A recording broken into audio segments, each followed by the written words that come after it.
I've been working on myself with all these demons at the door. Outside waiting, outside hating, they know who they're looking for. I've been praying, I've been slaying all of those who wanting more. Send a prayer up above, I'm coming back to settle scores. Written chose a new life, so that's how it's gonna be. The devil doesn't like it though, he says that he's been missing me. Hello everybody, welcome to Sound Collision Radio. I'm here with artist GREIF. It is his first time here, and we're gonna learn a little bit about GREIF. Yep. So you guys could get to know him and maybe discover his music if you haven't yet. That would be great. Yeah. Y'all ready for this? Yeah. I got some questions for you. I'm sure anybody listening wants to know about you, so that we can find out what you're about and give your music a listen. Yeah. That's the goal, right? Yeah, let's do it. All right. Let's do it. All right. So music. Mm-hmm. What got you into music? Like, how did you decide you wanted to start doing music?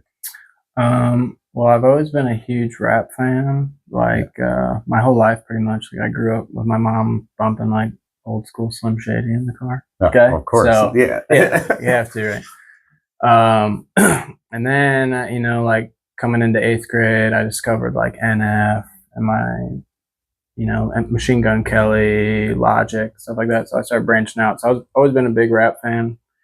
But I never really thought about making music. I just really loved the message and like being able to relate to it and stuff, because that's the way it was. That's the way I felt. So, right. What ultimately led me to making music was in 2019, I unexpectedly lost my grandfather to a heart attack that came out of nowhere. Very sudden. That was really, really hard for me. Still is to this day. So I go through a lot of grief problems. Yeah. Stuff like that. Abandonment stuff, and my friend who his name's Danzig, Dan and Osai. They're local guys that I'm really close with. Danzig I actually went to high school with. He makes music, and I remember I was talking to him about like just my feelings, and he knows that I like music, and he's like, dude, why don't you just like try writing? Yeah. I was like, okay. I mean, I've never thought of that, but I didn't know what to do. You know, what do I do? Poem? You want me to write a story? No, for real, I didn't know what to do. So I was like, okay. And he's like, you don't necessarily have to record it or put them out or, pursue it, but it's just like a way to get it off your chest, just like get your feelings out. Exactly. You don't want to bottle it all up. Right, exactly. He's like, you don't have to show people if you don't want to. Just try it.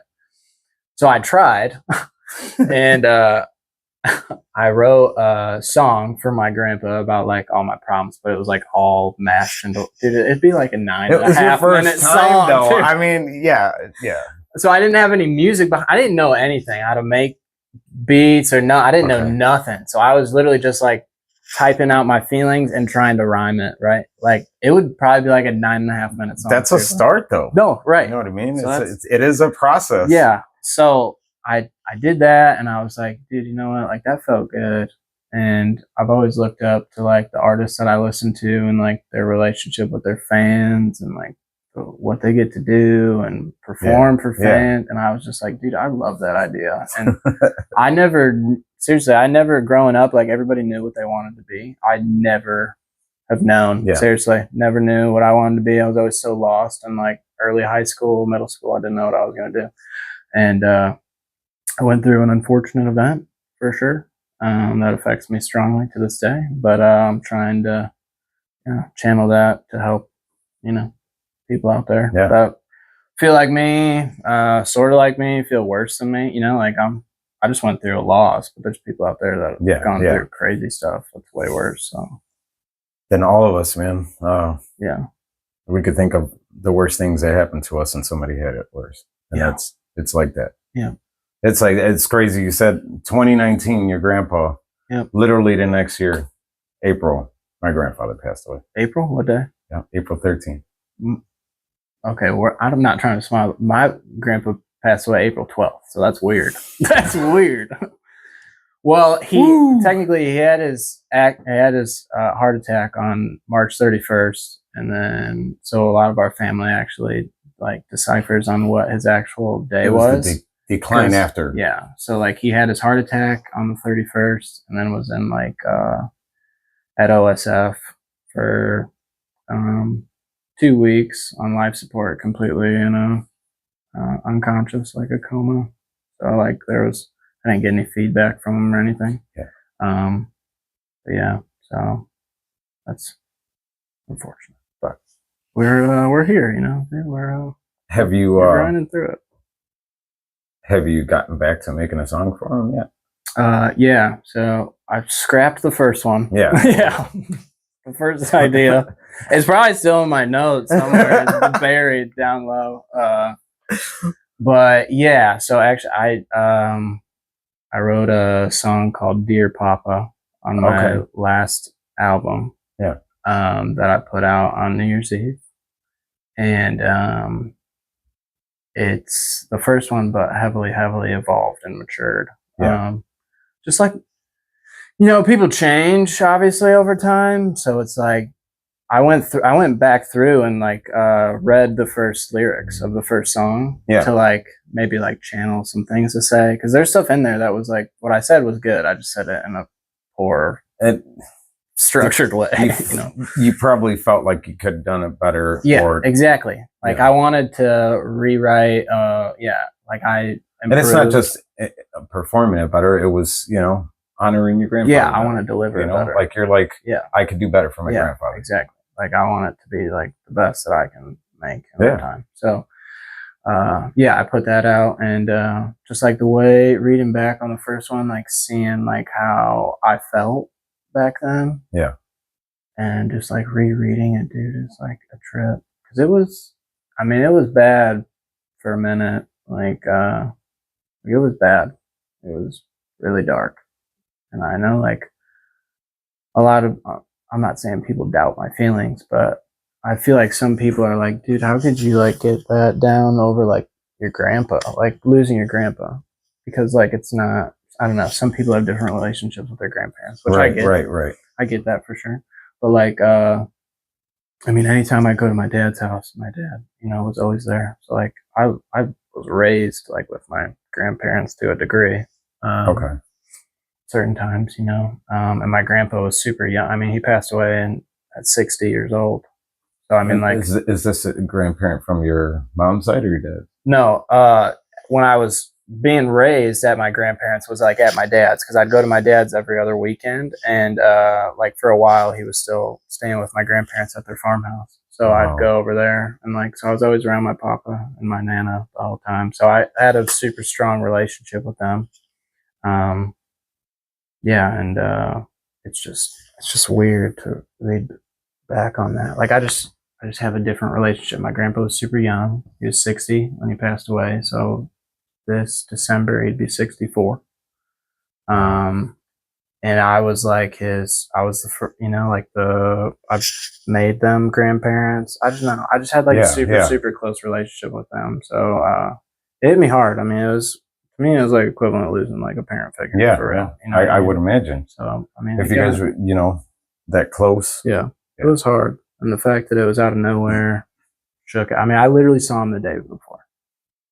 The day prior, he was at my house, just like laughing and goofing off as we do. I actually played him like music for NF on my Beat headphones because I started trying to like ease him into total rock, like Queen and Motley Crue, which is totally respectable. I love those bands. But I was trying to like introduce him into like the rap I listened to, and I would put him onto NF, and he liked NF, and he wasn't a big rap guy, but he liked NF. Did what year, like, did he get to hear anything of yours ever? He never got a chance to listen to it. Yeah, I never. Okay. Like, no, it wasn't a thing before. Yeah. Him. You know what I mean? Like, it wasn't even. So. I mean, he wasn't here in the physical for it, but I know that he knows. I've had dreams of like him telling me that he's proud of me for what I'm doing, and like he enjoys like listening to my music. Yeah. Just super trippy. Like lucid dream, like seriously lucid dreams. Yeah. I've had that. So I know he supports it for sure, and he enjoys it. I try to, you know, I think that's a big inspiration for me because I know that if I was faced with something negative like this, that he'd want me to try to help other people through their stuff if I could. That's you know? the important so thing. That's literally the whole mission, man, is that I want people to be able to like latch onto it and be like, that's what I go to when I'm feeling bad. Because like that's what I did, and I know how that feels. We all did it. That's what I'm saying. Like I know how that feels. We all did it.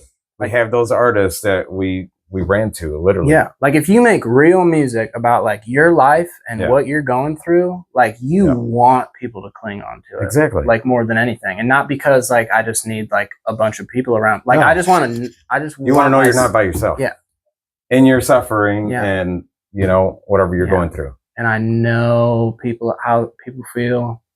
I know people feel worse, so I hate that they feel like that. So you know, I just want to give them something. Oh yeah. I could definitely understand. Yeah. Yeah. Yep. So the beginning was pretty deep, pretty dark. That's kind of what started the whole process, to be honest. Okay. I don't know if I would have started if Dan hadn't asked me, to be honest. I'm not sure. You never know. Yeah, it's an act of God just getting the ball rolling. Exactly. So at some point or another, he would have thrown it at you. Yeah. Some point or another. That's true. And I thought of that. It's a part of some plan. Yeah. You know? Exactly. Some plan that we have no clue about. Mm-hmm. So it's just embracing it. Yeah, for sure.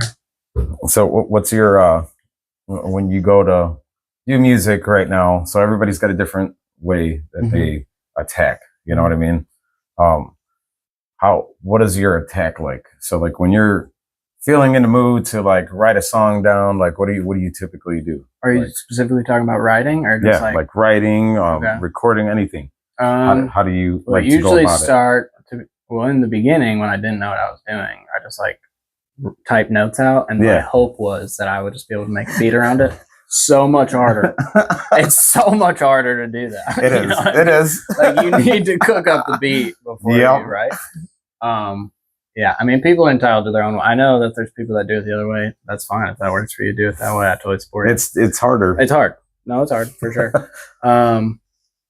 But my process usually starts with the beat, and the beat could be, you know, me and my producer, Bobby, are the best dancers, depending on where you find him.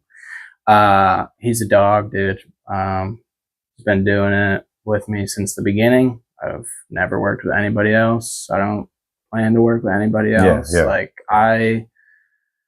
so grateful for that man, dude. Like I wouldn't be here doing the music I am without him. He's a wizard. Mentoring. He's a wizard. Yeah, literally on the keys and stuff. He's really gifted. I really appreciate him riding with me. But so him and I, you know, we do like Discord meetings. Yeah.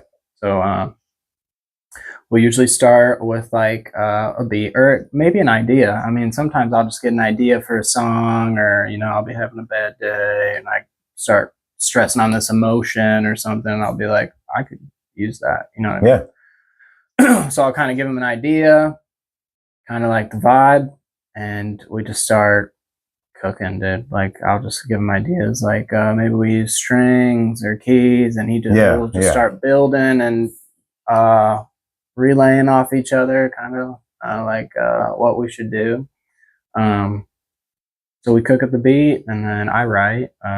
Sometimes I don't sit and just like write out. Sometimes I do. Sometimes I can just sit and write out the whole song. You know what I mean? But sometimes it takes a little bit more time, or I write a section at a time, kind of based off of what I get inspired. And there's nothing wrong with it. Yeah, you know what I mean? No. Like I don't want to rush it. Yeah.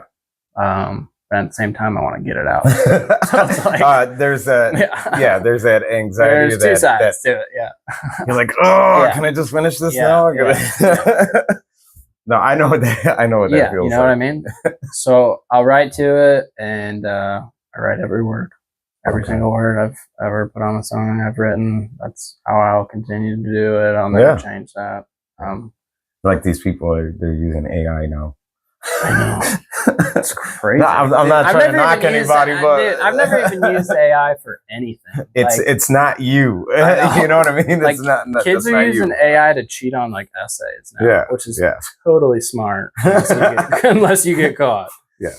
I didn't have that. I didn't have access to that. Yeah, because how could they figure out that? Yeah, that's what I'm saying. Like, It's, how do it's you not know? copyrighted Yeah, or nothing. how do you know? What are you gonna paste it into to tell you it's not? You know what I mean?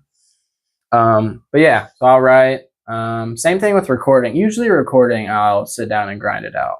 Okay. I'll dedicate just a chunk of time to grind it out. But you know, I mean, some days I don't know, you're having an off day or something, and you're like, yeah, I'm just not feeling it, because you know when you record it, you need to record it at this like pitch with this emotion behind it, and if you're not there mentally, like it's gonna sound garbage if you try to record. You know what I mean? Yeah. So sometimes I come back to it, but I'll record it usually in one sitting, and then we'll come back to it over Discord. It's always over Discord, which is super cool because then I can see everything. Like he shares a screen on the software that we use, and I can see everything. That's good. I can see everything, and we do it together. We just sit there and and we'll go through and edit everything. You know, mix it up. You have a space set up for yourself? Yeah, where you record? Yep. Right now? Yeah. Also in a basement. Okay. Yeah. Good. I mean, it's the easiest way to get away from everybody. Sound down. Yeah. No, for sure. But yeah, I have the same spot that I go to. My little layer, if you will. It's where it gets hot in there, gets cooked up. Of course, if you were to ask a woman, they'd say man cave. Yeah. You know, that's right off the bat, man. That would be the first thing. I'm pretty sure that's your man cave. Well, for me, it's the same thing. Man cave studio, who cares? It's both. Yeah. So if somebody didn't know your music, yep. Let's say somebody's watching like right now. Mm-hmm. If they didn't know your music, how would you describe it? Like if you wanted, like, hey, check this out. This is what my music's about. Mm-hmm. You know, raw and real. Again, like my music's about like my life, my problems that I'm going through, things that I'm dealing with, or goals that I'm trying to achieve, you know, dreams that I got. So it's about like me, literally like me and my brain, very much. You know what I mean? So, I would describe it as that. I'd also describe it as like, dark, in a way. It's changed recently. Yeah. It's changed recently. Before though, like when I started, it was really dark, dude. It was really raw. Yeah. If you were going through it, you would, you know, you'd probably like it, you know, like at least the lyrics are what I'm saying. But it has evolved a little bit. Right? I've recently, well, not recent, well, I guess so. Recently, like fully, you know, accepted Christ into my life. I was always on the fence about it a little bit, but made that. A lot of people are right you know in the beginning. And that's a choice you gotta make for yourself. Yep. You know what I mean?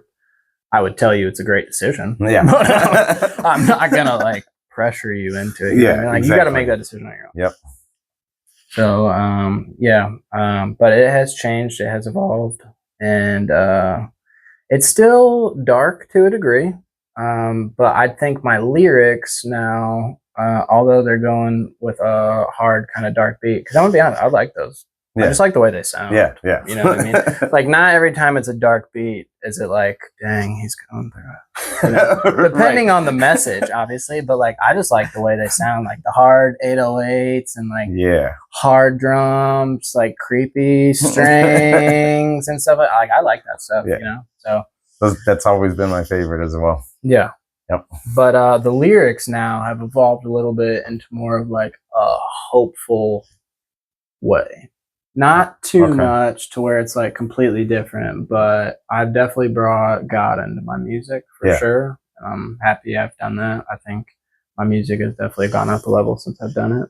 So I'm very grateful. Were you nervous when you started making those changes? Yep. Yeah. Because it's like you gotta like it's. To me, bringing God into my music is like a very serious thing, and it's like I hold myself to a different standard now. Exactly. A higher standard. Yeah. Of where it has to be good. and it's going to be watched. You know what I mean? Like, I don't want anything people to like question or, you know, so it's a different standard. It's a different level. Yeah. But I was totally willing to do it. Like, I knew it was the right choice. So at first, yeah, I was a little, I wouldn't say scary. Just gave me some anxiety. I already have plenty Like, of. this is what I know. Yeah. And this is what I don't know Yeah. yet right now, but I'm Yeah. going to find out. Right. Yeah. I'm like, you can write, but right now, God in it. I'm Yeah, like, yeah. okay, I can try that. So far, I feel like it's worked out pretty good. Yeah. But yeah, man, I just jumped into it. My first song that I put a little more biblical flair in was Fly. Yeah.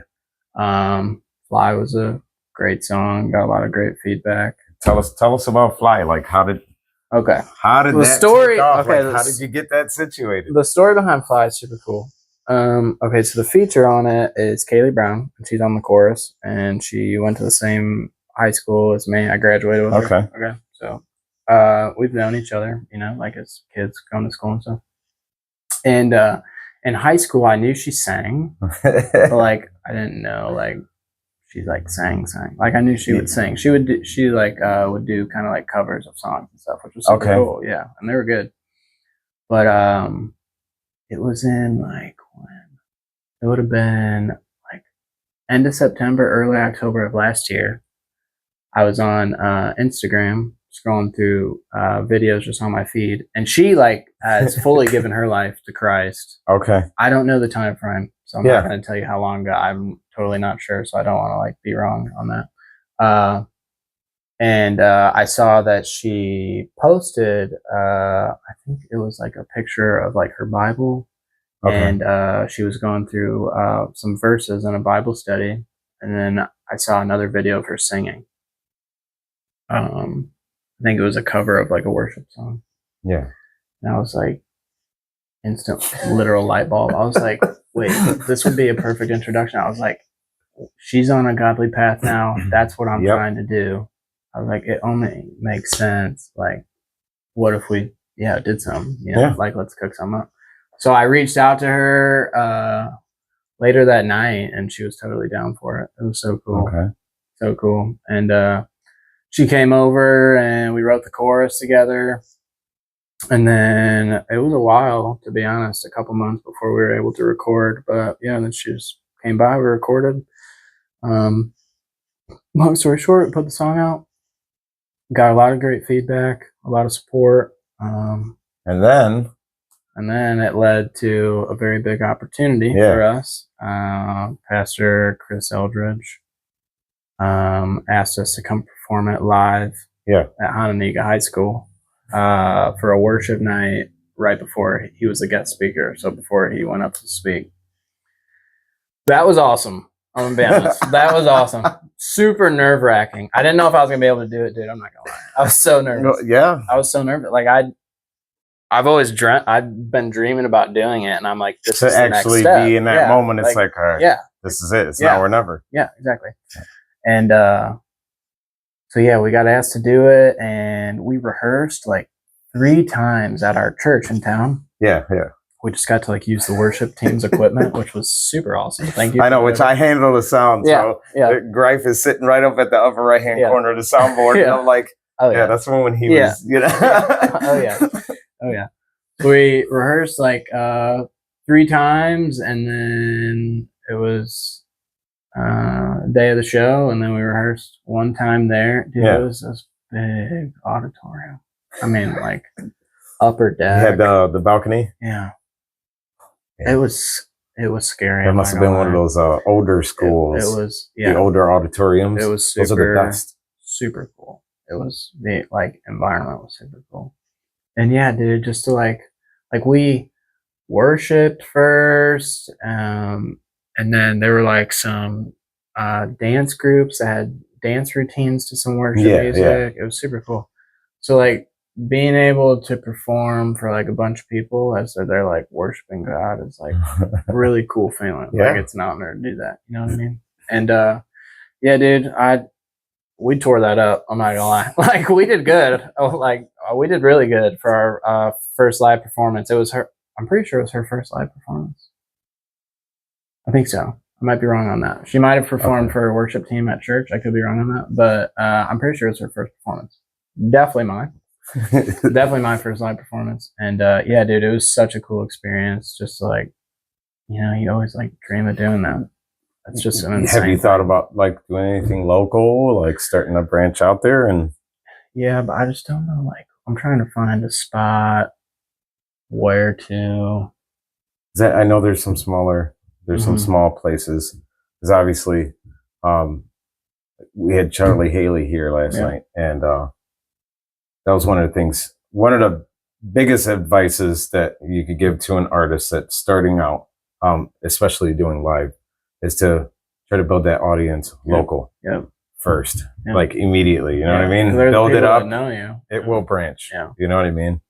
So, like looking at places locally, you don't have to drink or do anything, but there's obviously like bars and places like that have it. So, which those are the places you probably should be spreading the Lord at too, anyways. That's where I was going. You know what I mean? Yeah. You don't know your song. I know. Okay, you could be planting the seed. Yeah. You know what I mean? You could be planting the seed in that person. Yeah. You might not see what happens. Yeah. You know what I mean? But no, I've definitely thought about it for sure. Just kind of like tossing up areas to do it, I guess. But yeah, like the first show was great, and I definitely would love to do it again. It was such a cool experience, dude. And I was nervous. I had no idea how many people were going to be there. Like, we didn't know. And I was like, I don't know if it's 400, if it's 100. Like, I don't know if people are going to be there. And I kept like doubting myself, you know, because that awful side of me always comes up in those moments. And it's the doubt. Yeah, exactly. I just had to tell myself, like, why are we doing this? And the reason we're doing this is because people can cling on to it for hope, right? Yep. That's why we're doing it. What you wanted. That's what I want. So I told myself, I'm like, dude, it doesn't matter if there's 400, 300, 200, one person, doesn't matter. Out of however many people that are there, if all of them despise the song, say all of them didn't like the song except one kid, say there's one kid out in that audience. There's always going to be one. That's like, dude, like I needed that. Yeah. Like I needed that. Who's this guy? That message really resonated with me. Like that's a win. You know what I mean? So exactly. I convinced myself, like, dude, this is why we're doing it. And the only way to do it is to get out there and go do it. So if you fail to 190 or you fail to 99 people, and you win for one person, that's what you're here for. And they're they might have like-minded friends, right? Exactly. Weren't like there at that moment. You know what I'm saying? And it could just spread that way. Yeah, exactly. Just because those other people, they had a different taste. They came there with an expectation. Yeah. You know what I mean? Yeah. And they might have been expecting somebody who's already been doing it for years, like having this perfection. Right. And as soon as that perfection doesn't hit, it's, I don't like him. Yep. You know what I mean? But then you got those people out there that are like, he's starting out. He's got something good going right now. The message is there. I'm gonna stick with this guy and keep checking him out because he's only gonna get better. Yeah. You know what I mean? True. So that's the bonus of it. Yeah, for real. No matter how many little amounts of people. Yeah. No, for real. It'll grow. Seriously, dude, it could have been one person. If you could collab with be anybody famous, it could be anybody. If you could collab with people, anybody. I think I know the answer to probably one of them. But name them. You got a wild guess up your sleeve. Yeah. So I guess I'll do like dream ones, and then I'll do like realistic ones. Okay. At least for right now. Yeah. Who knows what the future holds? Who knows? You don't know. NF would definitely be one, just because I don't know where my mental would have been without his music. He dropped the Search album right after my grandpa's situation happened. You latched onto it real quick, I'm sure. Dude, that's the song Nate on there. Yeah. Is my favorite song of all time. It's my favorite song he's ever made. Dude. So I latched onto that album like hardcore. And I was like, it's one thing that actually like picked me up. I remember like being like, dude, when he announced it, I'm like, dude, I need this right now. Like, this is going to be great. Yeah. So he'd be one. I mean, huge inspiration. And you flew out to. Oh yeah, there's some being little bit of the history. Hope album. Yeah. Video, right? I have my ties. I've been to like 5 shows and all awesome experiences. His live shows are nuts. Truly incredible. But yeah, I have done a music video. He shot a music video for his song Motto. Yeah. In Nashville. And I just so happened to email in. He was, he asks for fans sometimes, like be in his music videos, and it's just like the first come first serve kind of thing. Yep. So thank the Lord, my email got responded to, and like they told me I could come, and yeah, dude, I went there, and that was such an incredible experience. It was a long day of filming for sure, but I mean, like that's what it's like when you're putting out a perfection. That's what you're going to be doing. Yeah, exactly. You know what I mean? That's the plan for sure. But to sit in like the same room with like your favorite artist that you look up to so much for like, I mean, it's probably 8 hours we're in there shooting. Yeah. For 8, maybe 10. Just sit there and like watch him be him and like create. Like him and the producer are bouncing ideas off each other, and then like they go up check shots and stuff like that. Like this is what happened. It was like it was the first time you like, whoa, like music videos are big. Yeah, big production. Yeah, big. Yeah. So yeah, that was a super super cool experience. I'll never forget that, dude. That was such a cool experience. So he would definitely be one. Hobson definitely would be another one. A huge Hobson fan. Logic, Sick World. Some 2 other artists I listen to. A little bit more low key. I mean, they have an insane amount of followers to me. You know what I mean? But exactly. They're not like some huge mainstream artists or anything. Is Fix and Echo. If you don't know who they are, highly suggest you check them out. Super dope. Crossover into like the rock rap, but then just rap. Like it's so dope. It's so dope. Them for sure. I love those mixtures. Yeah, so cool. I resonate so heavy with both vibes, and when they're the 2 artists I listen to that combine them, dude, and they're really good at what they do. I feel like everybody would say Eminem. Oh, of course. Everybody's gonna say Eminem. Yeah. I mean, you're lying to yourself if you don't say it. But I don't want to say it, and everybody be like, "Well, of course." Well, yeah, of course. It's the greatest of all time. You know what I mean? Like, of course. Sits there and just takes over your track. Yeah. You only get to say 2 sentences, and that's it. Yeah. You get 2 bars. So those would probably be my like dream ones, or like people that I listen to a lot that'd be super cool to do music with. More locally. You, my man. I mean, we make good stuff together. I like the songs that we've been working on. If I had $1. Hell yeah. And if I had $1. You for sure.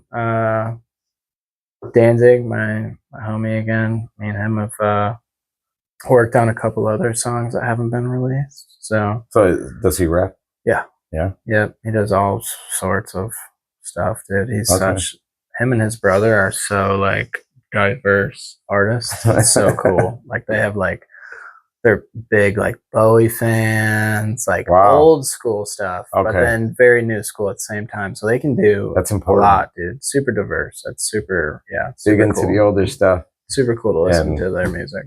Yeah. Not only just the new stuff, right? Because you can learn a lot. Yep. A lot. Yep. I don't know. I would definitely see myself doing another song with Kaylee down the road. I think that'd be cool. Fly was a great track. So I mean, like, if she's down for it, I'd totally be down to do another one. I think that'd be super cool. Yeah. Yeah, because you guys did a really, really awesome job on that song. Thanks, man. I appreciate that. Couldn't have done it without my man Bobby. He yeah, again, very appreciative for that, man. He's really once good you at find what he that does. person that you can work with, Never switch up. don't. Never. I mean, the only thing that could break that up is if one of you quits or something. Yeah. You know what I mean? But if you have a disagreement because of makeup, you know what I mean? Because that's something a lot of times, once you find that person, that's irreplaceable. Yeah. You know? That's what I'm saying. Like, look at Lincoln Park right now with Chester Bennington. Yeah. You know, it's like hard to like replace. Right. Yeah. I'm gonna tell Bobby, you're my Chester Bennington. There you go. Yeah. So what in your future, what accomplishments do you hope to achieve? How long of a time like with span? your music and like, Yeah. I mean, it could be anything. So like, let's say short term, long term. Okay. My main thing is that I don't necessarily know like the number, I guess, but like I want to grow like a solid, decently sized, diehard fan base. Yeah. You know what I mean? Yeah. Like that's who I want to make music for. I want to make music for everybody, but like it's cool to know like the people listening to your music really enjoy it and you know care about it. So I really want to do that. Keep branching out and just keep working. It'll come. But if you do listen to it, I appreciate you. Thank you very much. And if you don't, you should. You should. So yeah, grow a solid fan base. Perform more shows for sure. But I mean, if we're talking down the road, or who knows? I mean, life changes in the blink of an eye, dude. Yeah. We could be on a world tour next year. Who knows? You know what I mean? Like, who knows? It could just be one thing. You know, it's crazy. A chain reaction. Yeah, I mean, look at the people that have become famous nowadays. And then you go and you ask them, like, how did this dance. happen? You did a dance on TikTok, and you're right. Yeah, you're going to all these. We won't mention the other chick too that just got famous all of a sudden for 2 words. They aren't even real words. You know what I mean? That is a phrase, and I'm pretty sure that's slang. Yeah. It's just like, here we are. Yeah. You know, you got people that are actually really working their butts off and stuff like that. And it's just like, but that's just it. Yeah. It's going to make it that much more sweeter. Right. Because you have a story to tell with yours. You know? You refine the craft, dude. Just the process. You know what I mean? Just continuously doing it over and over again. You just get better and better. I've proven that to myself. Hopefully I've proven that to other people that listen to my music. If you ever heard my, dude, I'm even surprised I like still have it up. You know what I mean? Like the first project. Leave it. I'm going to. Yeah, leave it. Specifically for people to be like, dude, look at the change. You know what I mean? That's exactly right. But night and day, dude. Seriously, night and day. I mean, being an NF fan, I'm sure after he became famous, all of a sudden, all these videos, like when he was in church singing in front of everybody for the first time. I mean, grainy video. All that stuff starts popping up. It starts surfacing. Now, you know, that he made it. So it's like, that could happen for you. Huge inspiration, for sure. Yeah. So that would be a goal, fan base and shows. I mean, if God willing, a tour would be cool. I love concert environments and rock. I mean, I rock out, so I'd love to rock out with people. It would be so cool. Put out, obviously, just continue to hone in on the craft, keep working on my music, writing. Well, you just recently dropped one, didn't you? I did. For my lover. Yeah. My special lady. That was a really cool song, dude. It was a cool process. Her birthday was like 2 days before it came out. Yeah. Because I had the idea. I was like, I'm gonna drop a song for her birthday. I'm like, that's gonna be like one of the coolest. It's a good surprise. Yeah, you know what I mean? It's the coolest gift ever. So that process, how that went down was super cool. I came to Bobby and I was like, yo, dude, I got the next one. lined up. I was like, I already got the idea. Like, I want to do a love song for Viv, and I want to put it out like on her birthday. Yeah. He's like, dude, let's do it. He's so down. He was so game. Yeah. It's like, dude, say less. So he was all game. He was game for it. And then, yeah, he kind of was already working on a beat that he had showed me. I was like, dude, This might be it, right? I was like, that's cool. I was like, Destiny. that matches a vibe. And he's like, dude, what if we just? And I'm like, yeah, let's build on this for sure. So yeah, dude, we cooked that up. Writing it and stuff was super funny because like she'd be sitting like where you are right now and talking to me, and I'm literally one earbud in, and I'm like, and I'm just like writing a love song for her, and she had no idea. That's the thing, she had no idea. I didn't tell her or anything. She had no idea until on Saturday before her birthday, because I showed, that was the one day like I took her out for her birthday, and because we were like going to be super busy with other plans for her birthday. And later that night, when we got back to the house, I was like, all right, I'm going to give you one of your gifts early. And she's like, okay, cool. And I already had my phone queued up to the speakers in the living room. Nice. Okay. listen. Okay.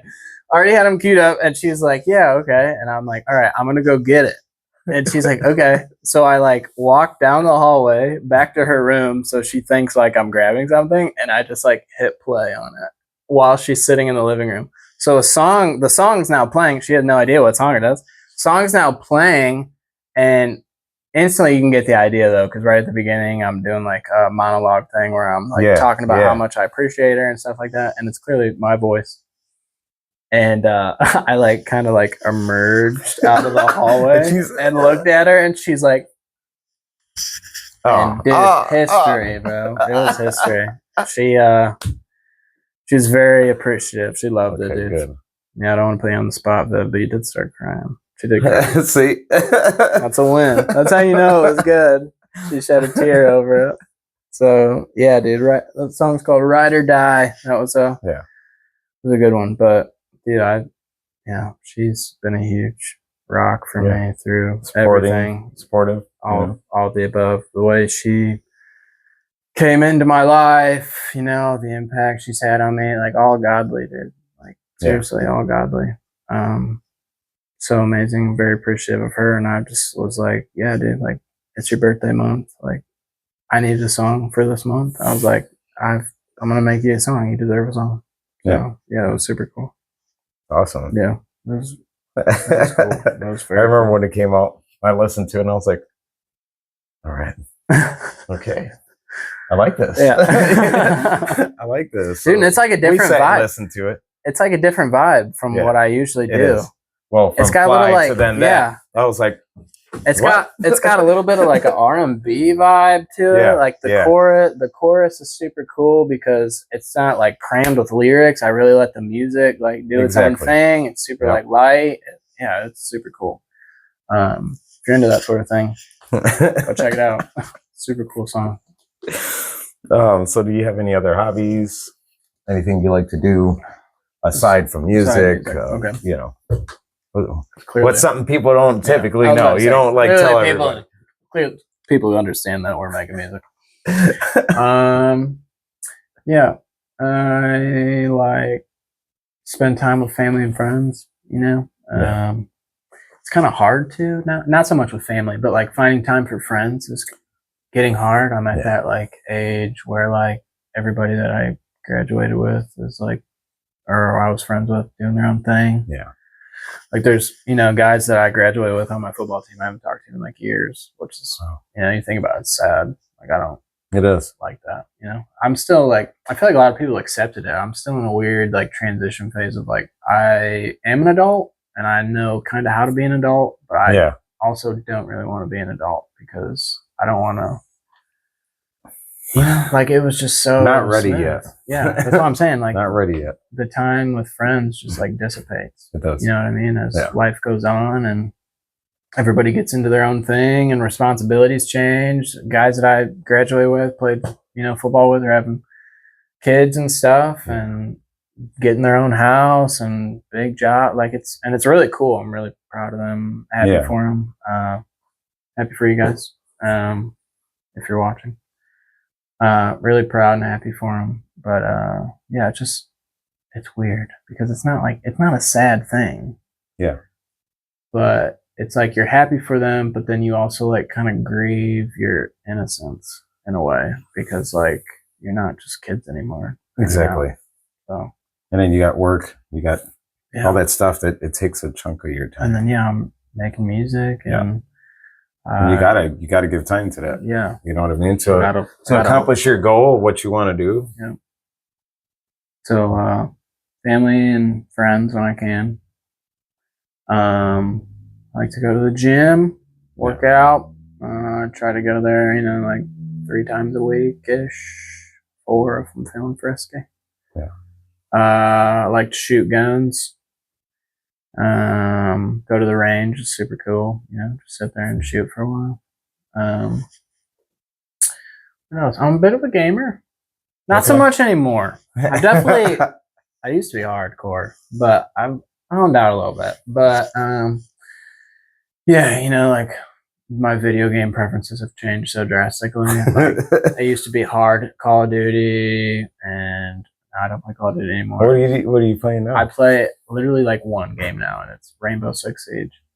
Really? Yeah, R6. Rainbow Six. Yeah, dude. It's probably the hardest game ever made. Okay. There's so much, but there's so much that goes into it, dude. You have to know so much stuff. Like each character has a different ability, and the maps, and you could break a hole in the wall to shoot a dude through a wall. Like there's so much stuff. You got to hit sound cues and stuff. So much. And then I like rarely play. I play only like a couple times a week or something. That's how I am. And it's like for like an hour. Yep. So I say game, but I barely game anymore. No, me, I got to the point where I started getting like I would get tired of it a little bit because I only play one game. What are you playing? And that's World of Tanks. It's online. Never heard of it. You never heard of it? World of Tanks? I might get you addicted to something. He's like, well, I know what you'll be playing later. There's no people in it, whatever. It is 100% online. There's no like story modes. Are you a tank? But you're you have your own tanks. You get your own tanks. You can, and you build them up. Blow stuff up. And you get stronger tanks. They go up they're by tiers.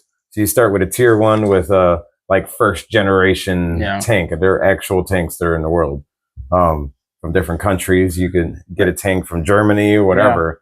And that'd be your tank. And you start, what do you call it? You start basically improving them as you play and collect coins and stuff in battles. Okay. And it's literally like, I don't know what, 13 people against 13 people. So you're on a whole, is it online it's a map. now, like actual people? Yeah. It's not so they're on there chatting and talking. Yeah. You can hear them if they're on your team. You like talk trash to people? Oh yeah, they do it all the time. Like through live mic? There's guys in the same team talking trash to each other. It's hilarious. You don't know trash talk until you've been in a throwback Modern Warfare 2 Call of Duty lobby.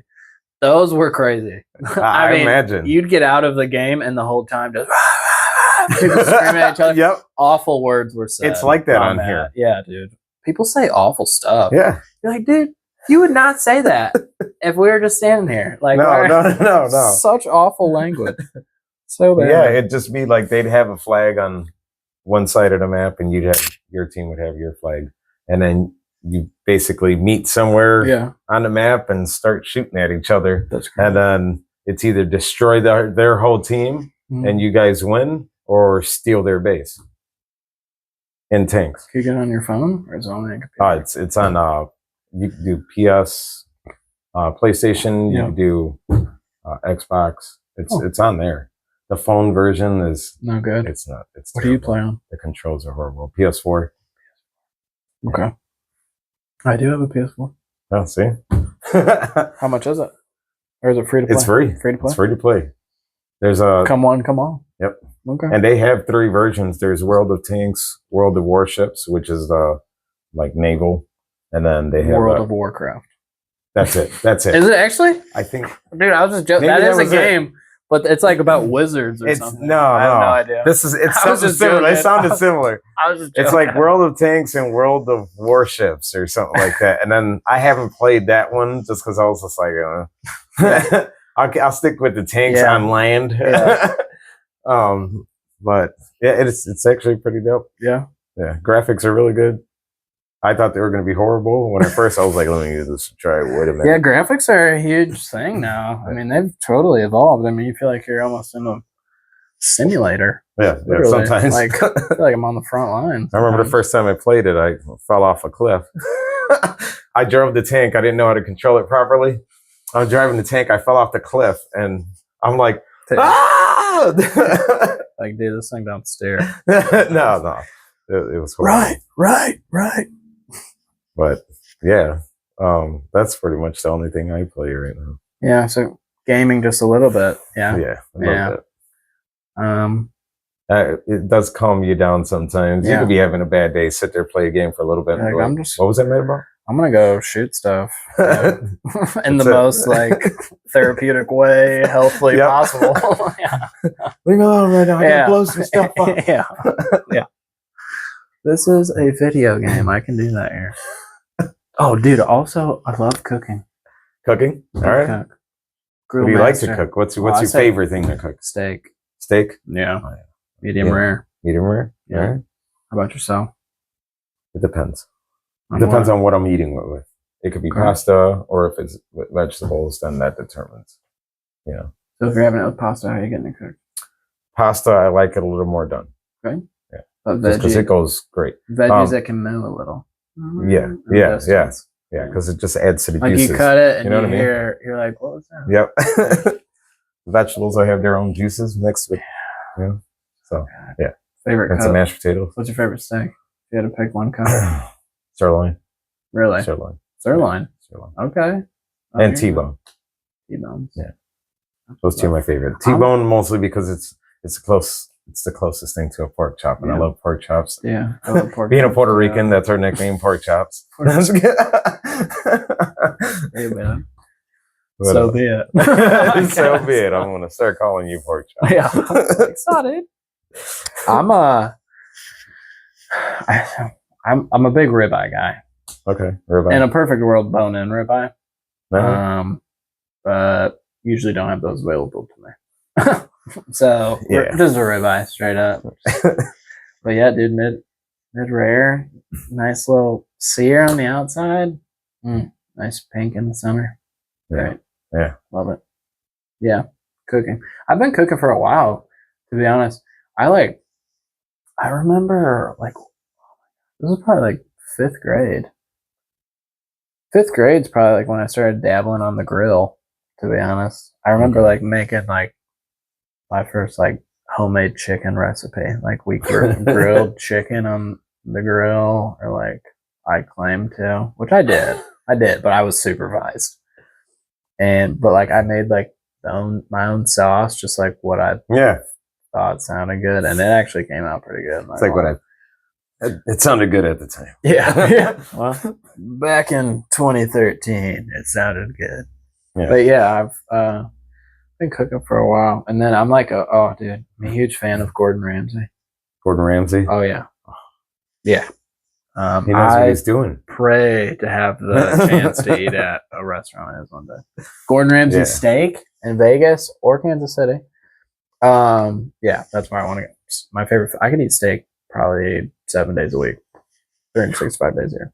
Oof. Yeah. But you need to. If I had working out though too. Yeah. You know what I mean? if I had the budget to do that, I would. Like the carnivore diet, you know, the Yeah. Andrew Tate, and I think Joe Rogan has done it too. Like Yeah. where they literally just eat meat. Like I would totally do that. I'm not kidding. I totally would.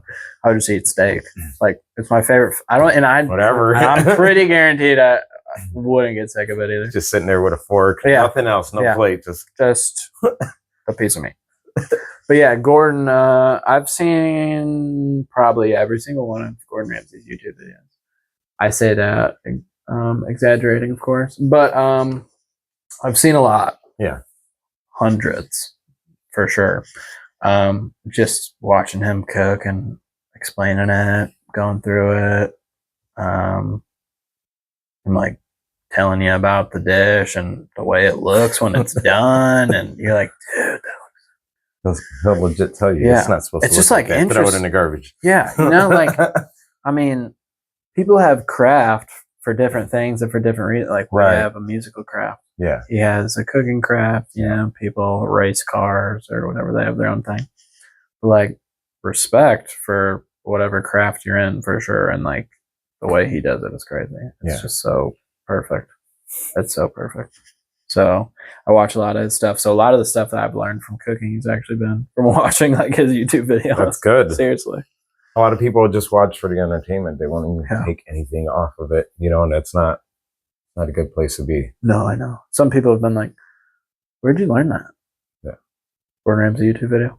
Literally just about almost The most anything obvious, is educational. yeah, the most obvious answer that you could think of, going and looking up the greatest chef ever's YouTube video, that's what I did. Like, that's how I learned. It's like, I did exactly what you would do if you wanted to do it. Yeah, Pretty much. yeah. So, Yeah. just think it. But yeah, I'd say that pretty much it for hobbies. I'm pretty low-key person, homebody, you know.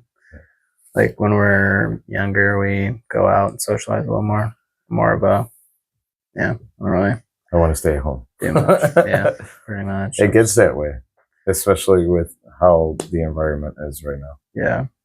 And like, I don't know, just like some people are just difficult sometimes. Yeah. No, I get it. That's why another thing that we kind of keep to ourselves as well. Like a lot of times it's just. Well, that's another thing to come back to, like growing a local audience. I find it kind of difficult too. It can be. Yeah.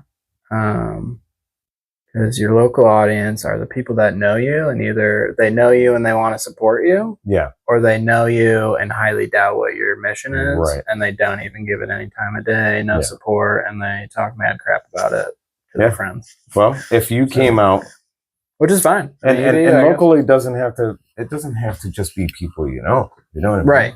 Yeah. So, yeah. like, I mean, if there's you a do bunch of people something here I don't know local, for sure. you know what I mean? There's people around here that probably still don't even know who you are. You know what I mean? And they just happen to be there, right? And hear your music. That's a local fan. Yeah. That's gonna spread it outward too. You know what I mean? Yep. They might be the ones to. So let's say somebody that did know you, they have that biased opinion. Yeah. Because anybody close to you, that's the most difficult people to sell. Yeah. You know what I mean? Because they've known you. Because they've known you. They already have an idea. Yeah. Everything's already mapped out. And now you're trying to do this. Like, yeah. Wow. So if somebody else came out, like heard the music, and the person that knew you didn't even give it a chance, they'd be like, listen, they could just end up playing the song one day, and they don't even know they're listening to the guy that they know, and bobbing their head to it. You know what I mean? And next thing you know, they're like, oh, yeah, who's this? Yeah. Oh, this is GREIF. Yeah. What? Yeah. I know him. I went to school with him. Bam. It just, that's how it happens that way. I have had a lot of good support, so I'm very thankful for that. Yeah. But then there's always going to be the other side of that, you know, whether that be stuff that you never even know about, people just talking amongst themselves, or people saying it to you, or someone telling you that, hey, so-and-so, I heard said this about this. Or even people just commenting on stuff that don't even know you. Like, just like random YouTube kids strangers that live in like Bangladesh are commenting on my video, just totally Those are scammers, man. You're totally trying to just like all the time. I had one dude comment on this last song, Ride or Die, on my last song. Some dude commented on it on YouTube, one word. He literally just said, quit. I was like, dude, whoa, that's so like crazy. It made me laugh. I was like, that's not even right. I'm like, dude, I don't even know who you are. You know nothing about me.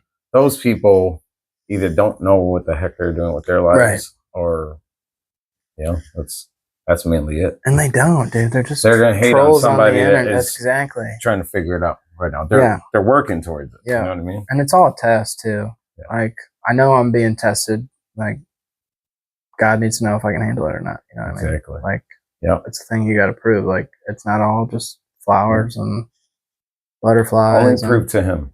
Right. That's it. That's all I got to prove. That's it. Well, Period. I hold my grandpa in that conversation too. No, I Two of get it. them. But he's told me in a dream that he likes what I'm doing. So I wanted to just continue to keep that standard for sure. It's I'm excited for the future, to be honest. The way my writing is just like, it's evolved, and I can just like, the ideas I get are different. Like, I don't know necessarily, because I put out a project on New Year's Eve of this last year, and my thing was like, it took me a long time. Like, the songs on that album I had recorded like a year and a half prior. Not all of them, but like some of them I had recorded like year and a half, 2 years before that. Wow. You know, so my thing was like, it took so long, and like, you need to like make it sound good, obviously, but like, no one's ever going to discover you if you don't get it out. Yeah. So it's like, you can't take all. I don't have 25 years to just be ghost on social media. You know, at least a year, right? Most of the time. You know what I mean? You know, if you're not known, right? So my goal was like, well, to cut down on the time that it takes to get projects out. I was like, I'm just going to do singles. Yeah. So I've been trying to do a single a month. So I didn't drop in January because I dropped on the 31st of December. Like, right. Just eat that for a minute. Eat that for a second. Yeah. Just chew on that for a second. I still dropped it in December. Yeah. The end. The very end of December. And then, I've released, I dropped The Influence in February, Trust Issues in March, Fly in April, because actually I dropped Fly on April 12th. I have April 12th booked in as my grandpa's official date of death. A lot of my family doesn't, because his heart attack like completely like cut him off on the 31st. And if people want to call it 31st, that's totally fine. But I literally have it tattooed on my skin. The clock here, it's set to 4/12. Okay. On purpose for his death date. Yeah. Yeah. And it's got his signature on the clock right there. This is like his whole memorial piece. It's got the clock is set to 4/12 for the day he died, and then that's his signature right there. And then this is supposed to be a white rose. They handed out white roses at his service. Okay. I actually have one from the service. Did you dry it up? Yeah, and that like sand stuff or whatever. So cool. Yeah, I did it, and it's still totally preserved to this day. So I have the white rose still. It's yellow now, but it's there. Nothing white about it. That's for Jimmy Johnson, number 48, his favorite NASCAR driver. That's the yellow submarine. He's a huge Beatles fan. Beatles. Yeah. The cross there with Jesus on it. My grandpa was really faith-centered man. It kills me because I would love, like where I am now in my faith, I'd love to have, him see it, and then like conversations. Yeah. That I'd never had with him, just questions I could ask, or like doing a Bible study with him. He was faith-based. Cool. Yeah. And my obviously, nana, both. Yeah. Who would you say? Would you say your grandpa's the one that planted the seed? Yeah. If you were to look back, you know what I mean? Because we've been doing a lot of that lately at home. Like just going back into the past and thinking about certain conversations, who was involved, who was under walk with Christ, and then like really realizing, man, God's been trying to call me for a long time, and then remembering the people. They were either watering it or you know what I'm saying? Yep. It was definitely him. Well, them. I'll say them. Yeah. But he definitely played a heavy part in it, because on my mom's side, nobody really goes to church. Not that they don't believe, but they just don't really go to church or follow it. But like when I'd go to my dad's house, and he'd obviously be living with my grandparents, like they, like for my life at least, obviously they weren't for some of their life, but for my life that I've been here, They have been. So like the first time I ever went to church was with them, and like always praying before we eat, and like they got me a little kid Bible, and like would talk to me about Jesus and stuff. So I mean those they definitely planted the seed for sure. Heavy, That's good. Heavy. So yeah, very faith based, man. That is White Sox baseball. My grandpa grew up on the south side of Chicago by the old Comiskey Park, old school. Yeah. So he's always been a diehard White Sox fan. That's his fishing reel off his fishing pole. Okay. He is a huge fisherman. That's a cardinal because I strongly believe in seeing a cardinal as like a lost person, loved one coming to visit you. And if I told you, I've had some weird encounters with cardinals. Yep. Well, hold on, let me wrap this up before we do this. And then there's All For You. That's been my like slogan since I started making music for him, my grandpa. Like, I do it all for you. My first album was called All For You. I had a single on the album called All For You. Like, that's my thing. You know what I mean? That's my thing. So, yeah, that is his memorial piece. That was about like, everything there was probably like 20 hours. And that's the only tattoo I have. Or section, I guess. Sessions. Tattoos. Yeah. It's probably three sessions. Yeah, the first session was 12 hours. And then 2 4 hours. First time I ever got a tattoo, I sat for 12 hours. Yeah. Man. Yeah. That was crazy. That's scary. You're just like dying and you're like, it's okay. It's for a good reason. It's for a good reason. Like, it'll be worth it when it's done. Right. Yeah. That's awesome. So the cardinal thing though, like I've had such weird encounters like with cardinals, and I don't believe in coincidences. I don't. I think it's meant to happen. So like my 18th birthday during COVID, which is also my golden birthday because I'm born on May 18th and I had to do it in COVID. Awful. So bad.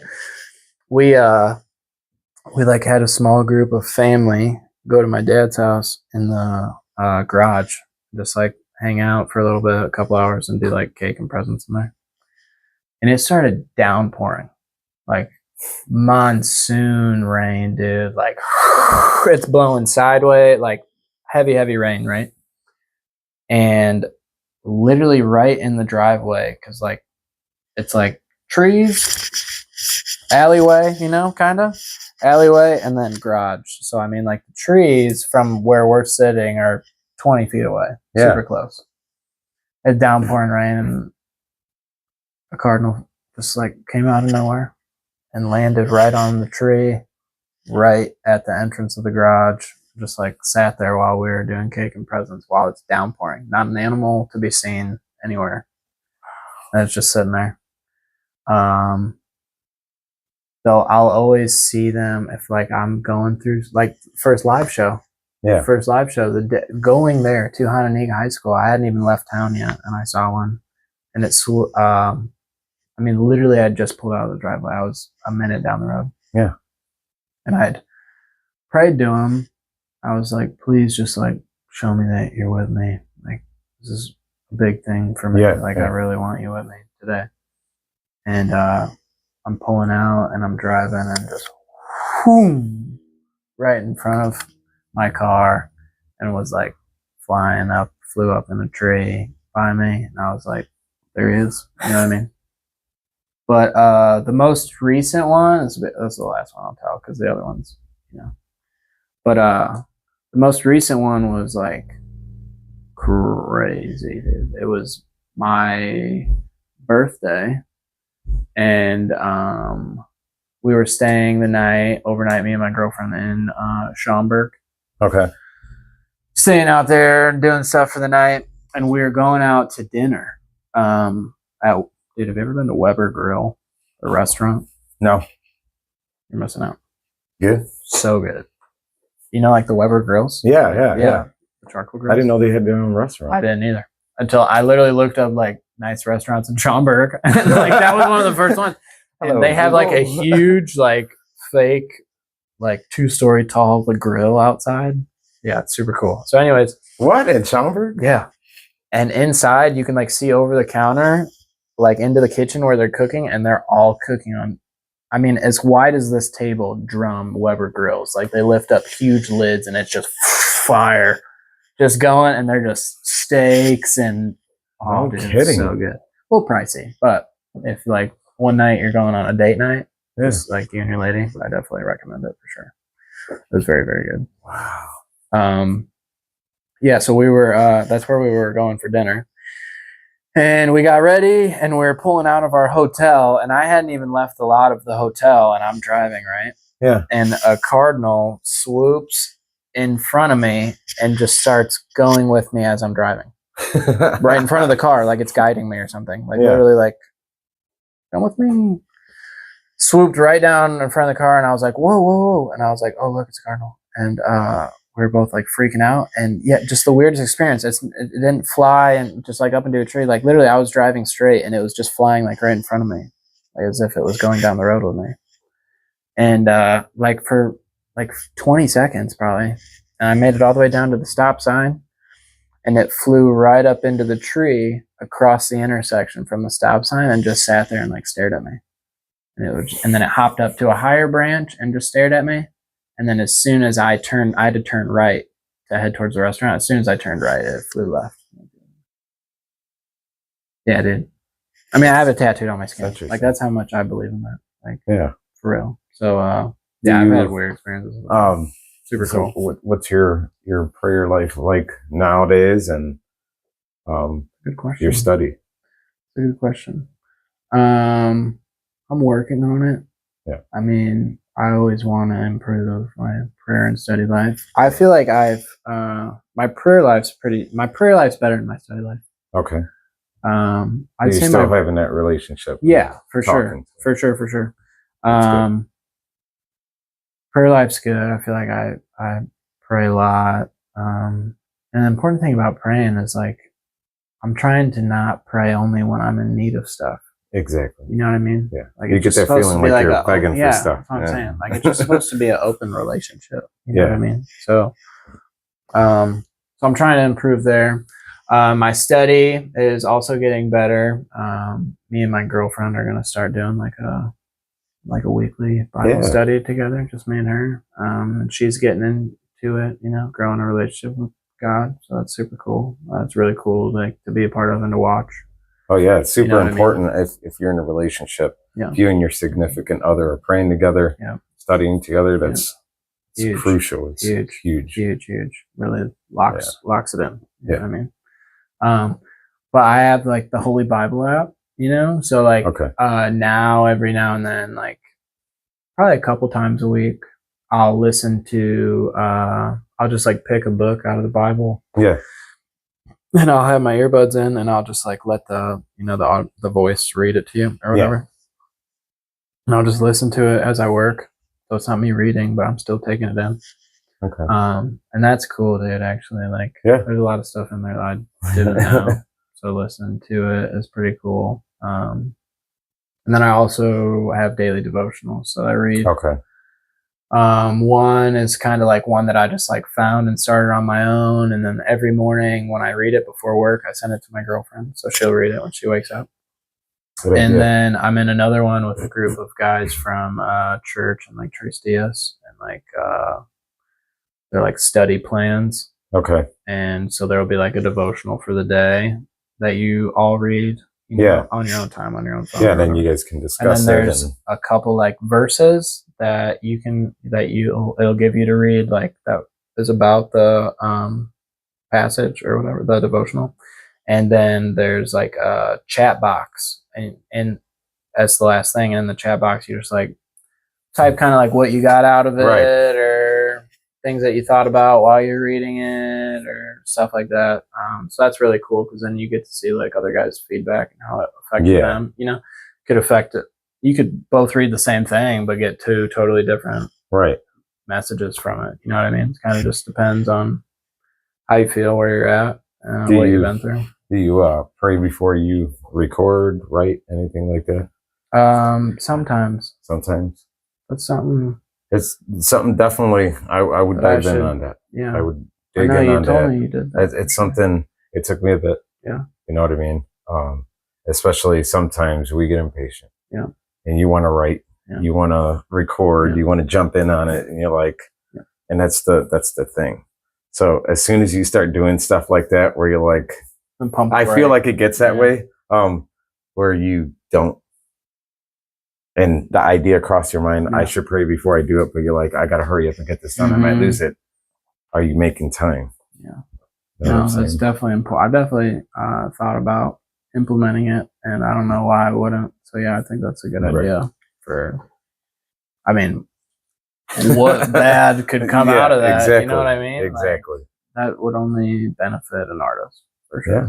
For sure. So yeah, I'm gonna take you up on that. So yeah, it's just a key component. You know what I mean? It's one of the key components. I think I didn't know I was going to be doing this. You know what I mean? Prayer life changed. Super cool. So, there's a thing you've probably heard it a lot, especially going to the men's retreat. Yep. And, it was about surrender. You know what I mean? So, I know there's a guy in my men's group and he always talked about he surrenders every single day. So it took for one day, and this is just how weird it gets, you know, and not weird. It's just, it's hard to describe or really grasp what's going on. But like the first time I got up in the morning, I'm sitting on my porch, I'm drinking tea, cause I can't drink coffee anymore, but you can't drink coffee anymore? Can't drink coffee anymore. Why? Had health problems, man. Yeah. So I'm sitting there. No, I think it's chemicals in there or something. Oh, really? Something in there, an ingredient in there. Steer clear. It drained, and I'm like, so now I got to drink tea with my pinky up, you know. No, just kidding.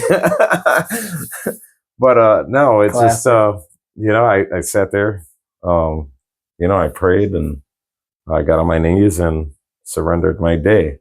I'm on my way to work, and I started getting this feeling, hey, get donuts for the guys at work. And I'm like, you know, the economy ain't the greatest. I'm not going to sit here and act like I'm balling or anything. So I'm like, I can't really afford that right now. You know what I mean? And I'm arguing with this. It's a rainy day, mind you. All right. So it was right before 4th of July. So it was Wednesday. Yep. It was Wednesday. Oh, so this is recent. Yeah, recent. Okay, cool. So, and I've been going to church for 3 years now. Not 3. It was almost 3 years. Yeah. But so I'm wrestling with this. I pull in the Chavinette, you know, and there's the Casey's there. Pull in the parking lot, and I'm like, it's pouring. Yeah. You know, and I can't get over. I've told this story to a few people now, but I can't get over it. So I'm sitting in the parking lot. I'm about to get out, and I'm like, oh, it's raining. I'm going to get wet. You know, whatever. I open the door. It's not raining. Wow. It's not raining. And I stood there with the car open, one leg out, and I'm like, I get out the car, I look up, and I'm like, okay.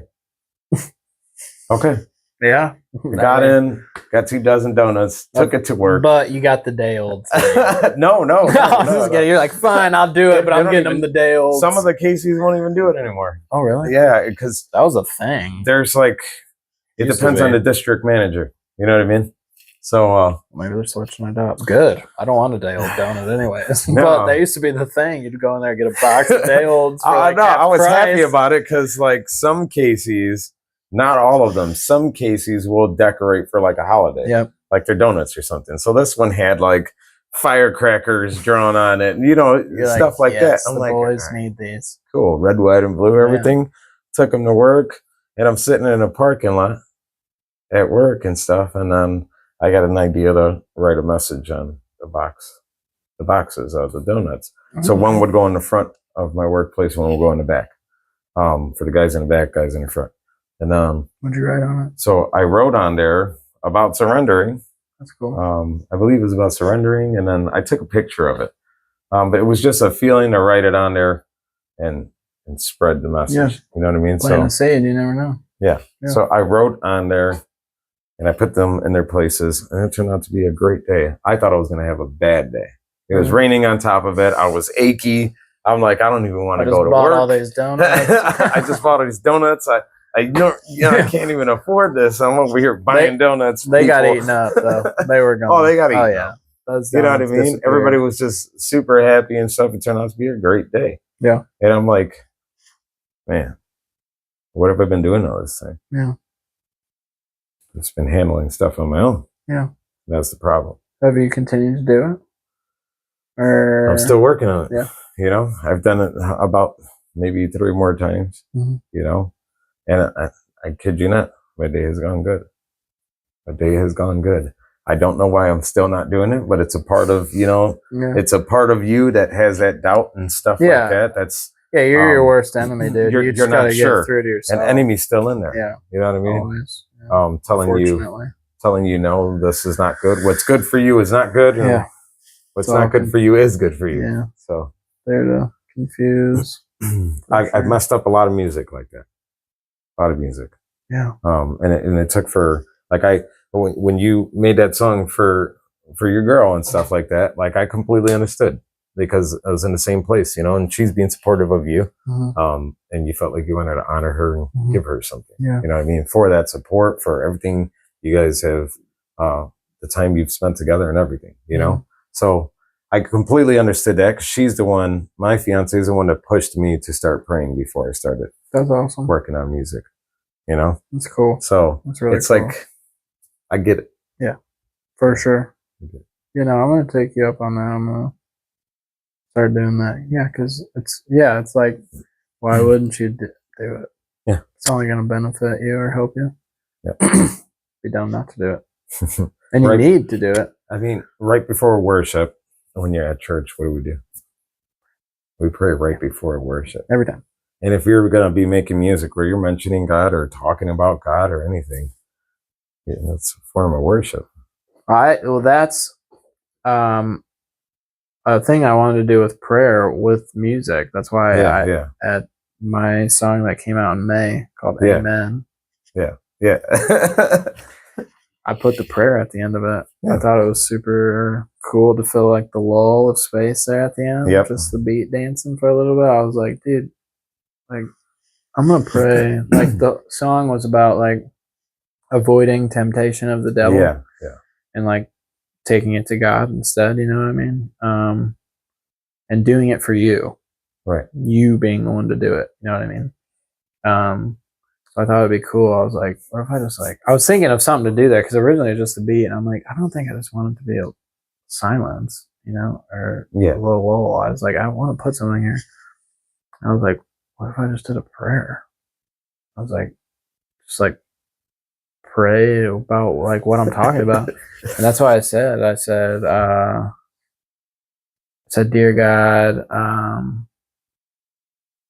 I pray that you keep me from the devil's temptation. I pray that you keep me solid in my walk for you, Lord. And I pray that this is the path you have mapped out for me, Lord, in your mercy.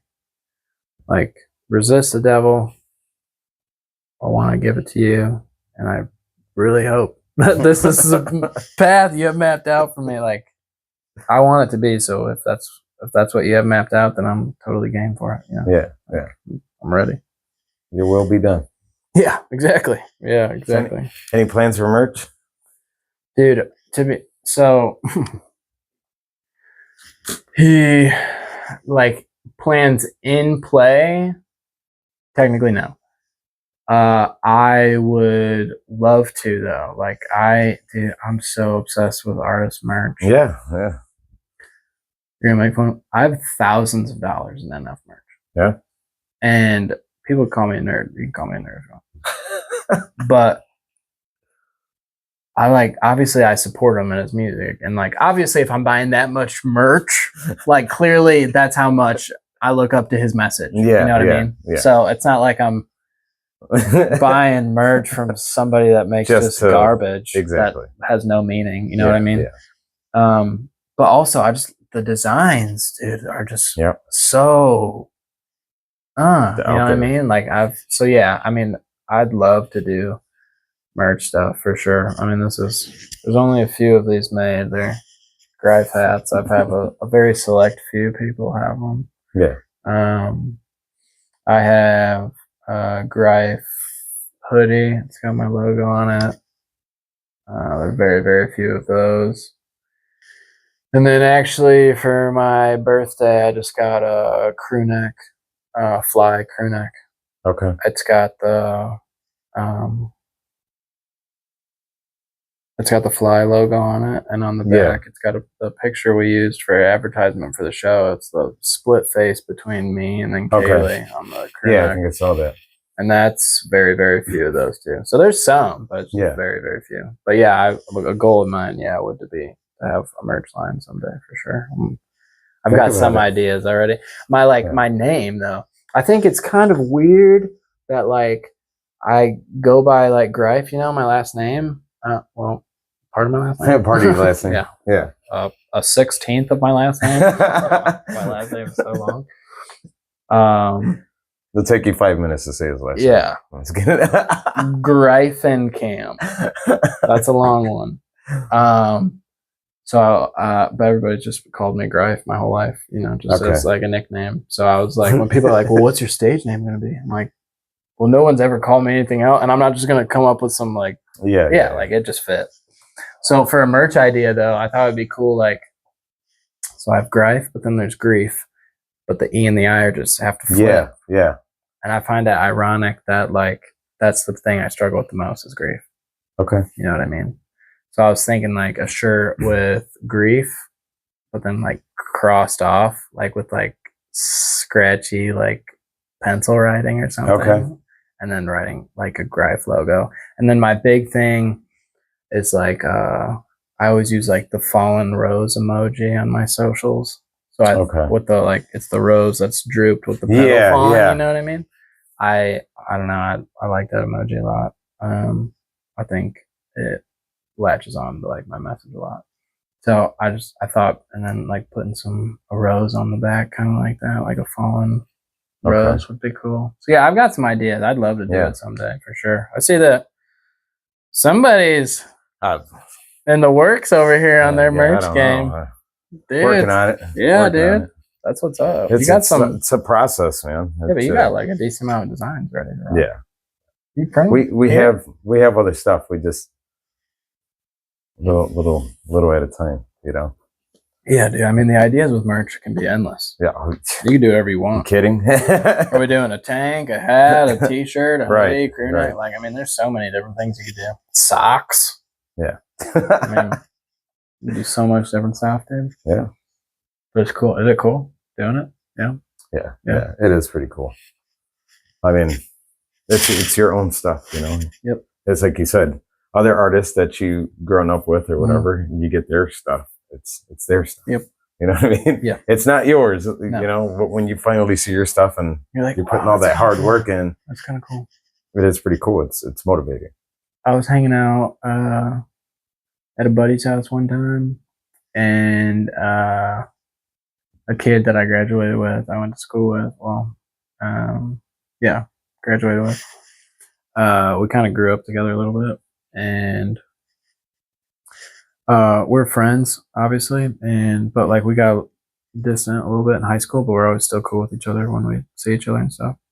And one night I was over at this buddy's house, and he came over because he's also a mutual friend. We're all mutual friends together as a group of us, and played him some of my music, and he was like freaking out by it. Hopefully it was his own thoughts and not the brewskis talking to him or whatever, but maybe a little bit of both. Who knows? I don't know. But he was like, he thought it was super cool. He was like, dude, like this is really good. Like you can flow. And I never would have expected him to say that. Like he's always been cool, but I just didn't think he'd ever like have my back kind of like that, So I took that to heart for sure. I thought that was really cool. And I was wearing my hat, and he asked me, he's like, where'd you get that hat? And I was like, I had it made. He's like, well, can I get one? And I was like, I mean, yeah. And he's like, cool, I want a hoodie too. And I was like, really? And he's like, yeah, a hat and a hoodie. And he just like cash apped me money. Didn't even know how much it was going to cost. And he's like, go in there Monday and have it made. And literally like a couple weeks later, I had it, and he came by and picked it up. It was super cool. So See? cool. You know who you are if you're watching it. I really appreciate you. Yeah, it was really cool for sure. So yeah, I would love to do merch for sure. A big merch head. Yeah.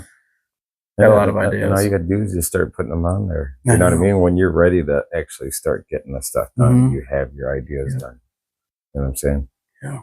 Then just get a blank canvas. Yeah. At that point, just do you have like a website and just have everything on there. Yeah. You know, like artists have their tour and their merch and their announce everything, you know? Yeah. But you can do, that was one of the reasons why I was like directing you to go to like United Masters, you know what I mean? Because you can do all that on there. Yeah, United Masters. All of that information. You can start building it. You just got to build it. Now, not everybody could see what you've built already until you're ready to put it out there. Right. You know? And that's the awesome part. They're super easy to work with too. Yeah. Like their team and stuff. If you got like questions or stuff needs changed, like I needed some stuff changed on a track, they were like super quick and made the changes themselves. I didn't have to go make it. They just did it for me. So yeah, United Masters, really good platform for sure. Very, very valuable individuals there on that team. Yeah. It's a cool spot, dude. Well, they branched off of, I mean, the owner of it was, he was, I believe he was in charge of all the marketing for like Sony. Yeah. So he left them and then started to go do that.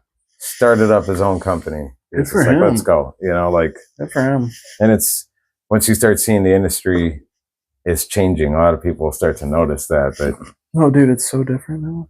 It's not the same anymore. No, I mean streaming is like the thing now. You don't really see people buying much stuff anymore, which is, I don't know. I have mixed opinions on that because streaming is super cool just because it's like, if you need access to it, it's right now. Immediate. You got it. Yeah. Like anybody can listen to your stuff. Right. But then there is like a thing about like, dude, did you get the CD? Dude, did you get the, like that's dude, I got this new Eminem, the Encore CD. Like, dude, put that on right now. It's crazy that it's faded so much. Yeah.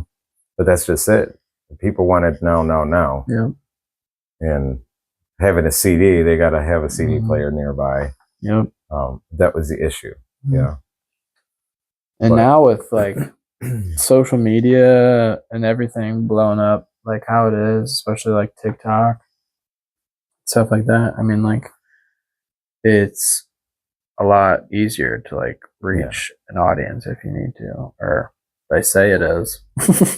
Well, it's cheaper to get it out there for people to stream it. Yeah, because purchasing all the CDs and all that stuff to then sell them. Yeah, you got to pay big bucks to get them all made. Yeah, exactly. If you're not doing it yourself, right?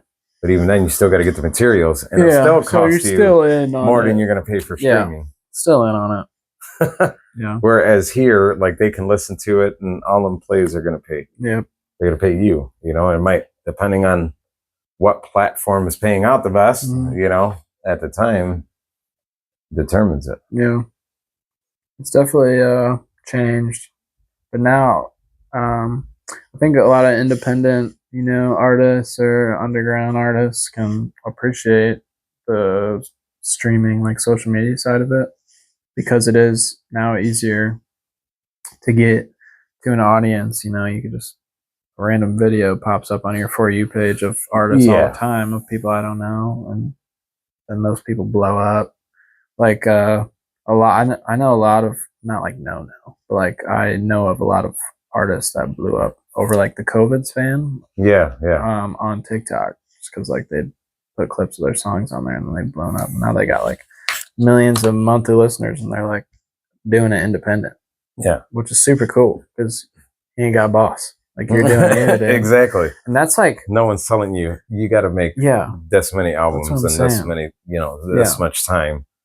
And like, and then you're coming into the music industry like nobody or an underdog. Like people are going to take advantage of you for sure. Quick, hard.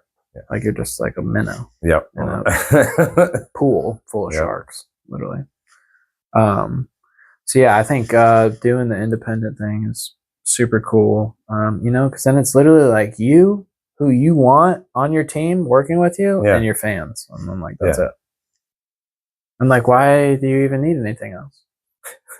You know, like you don't need people telling you what to do. I mean, I get that there's perks that come with that. But there's also a lot of guidelines and stipulations that go along with working with them.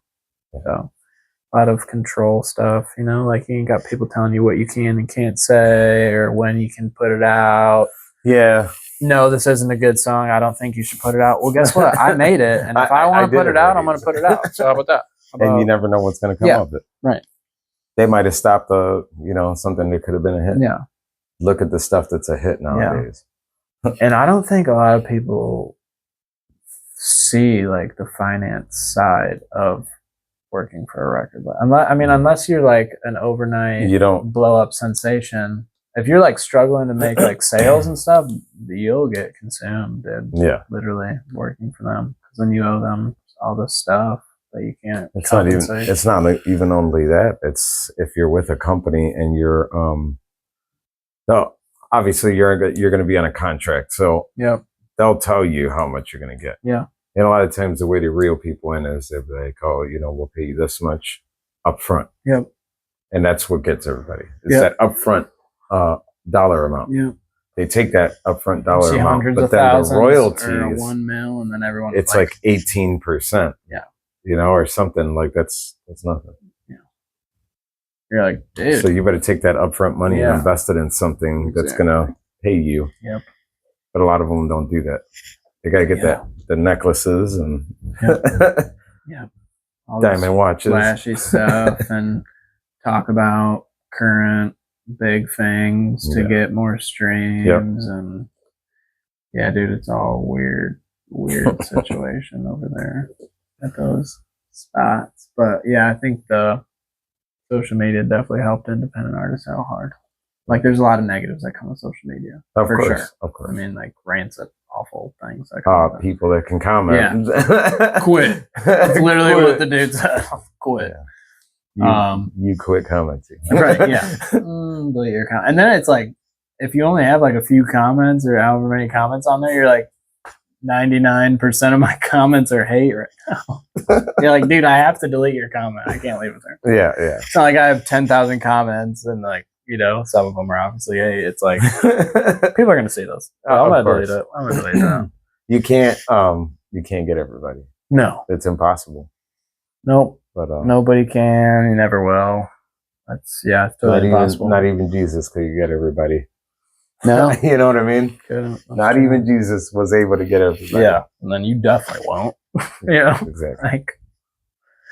So yeah. Yeah, that's all I had.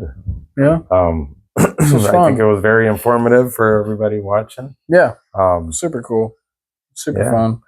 Got working on a song right now. I'll just tell you the title. It's called In the End. In the End. Will be coming out in August. August. Yeah. Okay. Let's be on the lookout for that.